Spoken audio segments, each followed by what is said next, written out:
The only really straight heterosexual position is to be an asexual incel. That's it. So that's all there is. Being a MGTOW asexual incel is really the straightest position that you can have. Having sex in itself is gay, I think. I think that it's really a gay act to begin with. Think about it this way. What's gayer than being like, I need cuddles, I need kisses, I need the...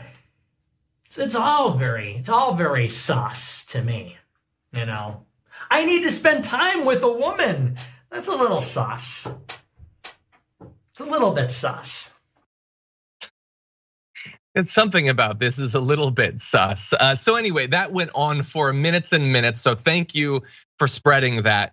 Is he in your media diet as well? I know you have to cover Tucker Carlson. Are you consuming his content? I stick mostly to Fox. We have lots of other people at Media Matters that cover a variety of right-wing media and media in general. But yesterday, I was just looking at the Wikipedia page for Nick Fuentes, just like going through some old things. And I saw that on the personal life section, and I totally had forgotten about that clip. And I was like, oh my God, I need to remind everyone this exists. It was Jimmy Kimmel showed it last night, really? Which is extremely funny. Yeah.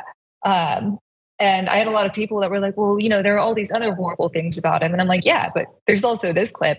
But he is a Holocaust denier. He's an election denier. He's just absolutely a mess and very hateful. More and more Americans have been forced to reckon with who and what Nick Fuentes is and what sort of ideological movement he is a part of or perhaps represents. I'm familiar, unfortunately, with this person going back at least a couple of years, but I want to learn more and I want us to learn more about this person and the position that he holds in right-wing politics. So we're very lucky to be joined now on the program by the managing editor of Right Wing Watch, Kristen Dohr. Welcome to the Damage Report. Thanks for having me. Very glad to have you here. I know that as part of Right Wing Watch, you have to keep track of, profile, and research a lot of people you might not prefer to, but so Nick Fuentes, who is he? Where did he get his start? What role does he play in right-wing politics right now? Right. So Nick Fuentes is a 24-year-old white nationalist. He basically, back in 2017, he went to the Unite the Right rally, and from there he just left college and became a white nationalist full time. He basically leads this movement called America First, and it's a movement of far-right, young, mostly white men. And he runs a daily or a nightly live stream where he basically just spreads anti-Semitic, white nationalist, misogynist, Christian nationalist messages to his audience, and his audience is very loyal to him and spreading his messages.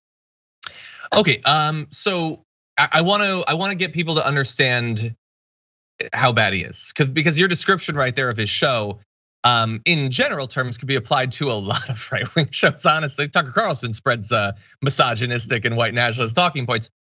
What makes Nick Fuentes special? How bad is he? How bad is the content and the quotes and all of that? It's how blatant it is. So there's a lot of anti-Semitism out there. He goes right for it. I think, I can come up with a few different quotes that he said recently. One of which was, we need to go back to burning women alive more. That will help fix our problems in the United States. That was one quote. He has basically called for a Catholic Taliban.